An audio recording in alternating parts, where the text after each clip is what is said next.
The Torah portion of Tazria begins with the laws of childbirth. An interesting question about childbirth is that we find that, according to Jewish law, the commandment to procreate, to have children, pru uruvu, only rests on the man, it doesn't rest on the woman. And a lot of commentators have grappled with the question, why is this the case?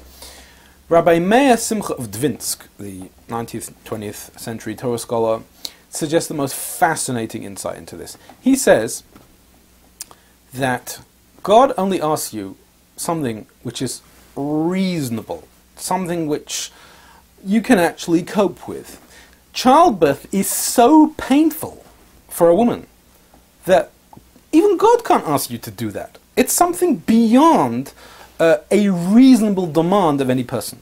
And therefore, that's why he says that legally the requirement to have children rests on the man and not on the woman. Because God can't come to a woman and say, I expect you to go through childbirth. And there's a very powerful message here.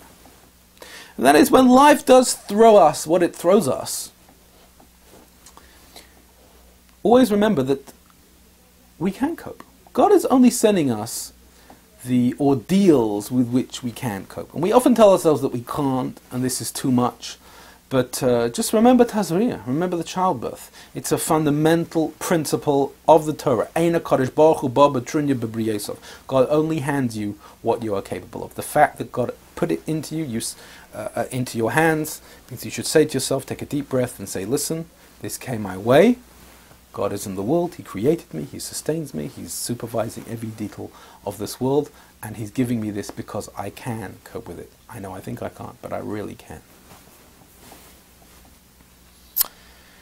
Chapter 13, verse 2. Now, all spiritual seekers know that the enemy of spiritual work is the ego. It rears its ugly head and it stops us trying to work on ourselves. It teaches us arrogance, it teaches us cynicism, it teaches us, it gives us a superiority complex. Where do we find hints in the ego? Tziras, this skin disease, which is mentioned in this week's Torah portion, is of course not just a regular, the old Bibles translated it as leprosy. Of course it's not just a bacterial infection, it was some sort of supernatural response to a person's lower spiritual stature, to dysfunction, which always comes from ego. And the different manifestations on the skin of these different Tsaras lesions actually, says Rabbi Isaac Luria, 16th century Kabbalist, they actually correspond to different manifestations of the ego. If we look in chapter 13 verse 2, we see there's a blotch, there's a creamy blotch, and there's a bright spot. These are all different types of ego. The blotch is a swelling underneath the skin, and that's the veiled ego. That's when you're a little bit proud of yourself, but no one really knows, and it's the ego which is only known to you. Everyone thinks you're a humble guy. The creamy blotch, which is expressing itself in the skin a little bit more, is the regular old ego that makes you feel superior to people, but it has a certain limit. When someone exceeds you in wisdom or in stature, then the creamy blotch ego will give way. It will say, listen, this person's obviously greater than myself. But there's a third type of ego, which is the bright spot. That's the luminous ego. The ego which can never be dimmed. The untamed ego, which is basically a sense of entitlement. Sense of entitlement means that just because I want something, means I think I deserve it. Regardless of everyone else around me. It doesn't matter whether I'm wealthy or not, whether I have wisdom or not, whether I have stature or not, I want it, and therefore I must get it. That is the untamed ego. And of course God hates all of these. The Torah portion is describing how these are blemishes on the soul that need serious spiritual work to address them. But of course the first half of healing is knowledge. Once we are aware that we have this type of ego, we can begin to start healing it.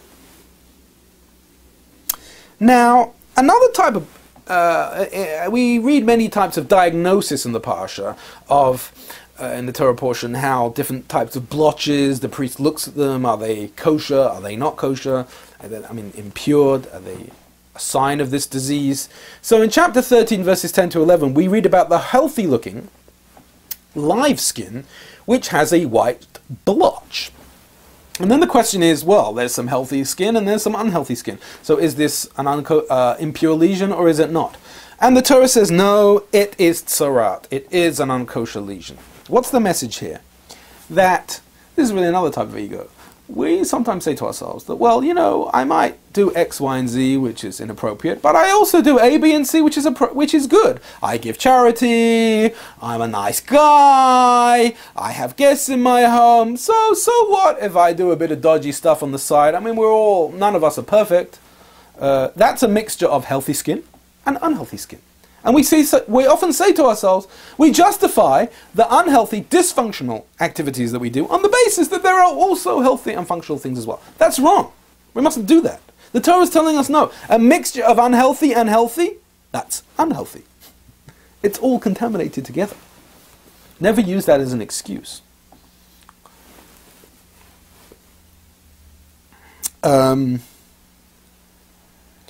Sorry, I'm getting a bit self-righteous here. It's just so exciting, this stuff.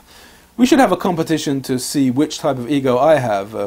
Readers should email in after this broadcast what you think, based on this delivery. Okay, chapter 13, verse 20. We read this fascinating insight of the Mishnah. The Mishnah, of course, is a body of legal text. But there's one statement here which is, of course, a legal statement, but it rings so strongly as a moral and ethical statement. It says the Torah says the priest should examine the lesions. Why does the priest need to examine the lesion? Why can't you do it yourself? If you bring a sacrifice, you can look at yourself to see if there's a lesion there. You're not a priest. Your own lesions, a priest must be present at all times. There's no way you can do anything yourself. So, the Mishnah says a person can see all blemishes except his own. I mean, the message is so obvious. We never see our own dysfunction. We never see our own blemishes. We're blind to them. We can look. You can look till you're blue in the face, imagining what type of ego you have, and you'll imagine it to be very small because we don't see it. And that's why it's crucial that everyone has spiritual buddies and spiritual mentors. A spiritual buddy is someone who doesn't necessarily have to be on a higher level than you, but just someone you can talk to that's a little bit intuitive, that knows you very well, and can start to tell you, this is your blemish, that's your blemish. And you won't like it. It's not kind of friendship that's fun, but it's necessary. And they might not always be right, and you might get offended, but you need to hear outside voices about your own spiritual blemishes, because you're never going to work it out on your own. And you also need spiritual mentors, people who are slightly more elevated than you, a little bit older, a little bit wiser, who can also give you the same kind of feedback, because it is impossible to see your own blemishes. The Torah says it right here, Parshat Tazria. Now, if we go to chapter 13, chapter 13, verse 47, we discuss different types of lesion, of tzarat lesion. There is tzarat of the house, there is tzarat of the clothes, and there is tzarat of the skin. And the Maggid Mesharim, which is Rabbi Joseph Karo, the author of the Code of Jewish Law, writes in his mystical diary, which was, I mentioned before, dictated to him by an angel. He writes that these are indicative of different levels of dysfunction on different levels of the soul. Every soul has at least three basic levels. The nefesh, which is the basic energy of the body, the basic functioning of what we would call physiologically the lower brain functions. Then we have the tzarat of clothing, which is at the level of the spirit, which is the yearnings, which is the desires. And then tzarat of the skin represents the level of neshama, or pneuma, which is the level of consciousness, where we start to rise above our animal instincts given to us by the ruach, and begin to be self-reflective. Even that can become contaminated. Even your spiritual self-reflectiveness can be filled with blemish, which is another reason to have a spiritual buddy or a spiritual mentor. Says Rabbi Yosef Karo, that is why we all need reincarnation. To correct any of these blemishes, we need to be reincarnated. And that is why the quarantine, he says, is always 7 days. 7 is like 70, which alludes to the biblical years of man, 70 years. Cure for this dysfunction is reincarnation. But you can be born again in this lifetime. You don't have to wait for another one if you do some radical spiritual work to take you away from your current bind.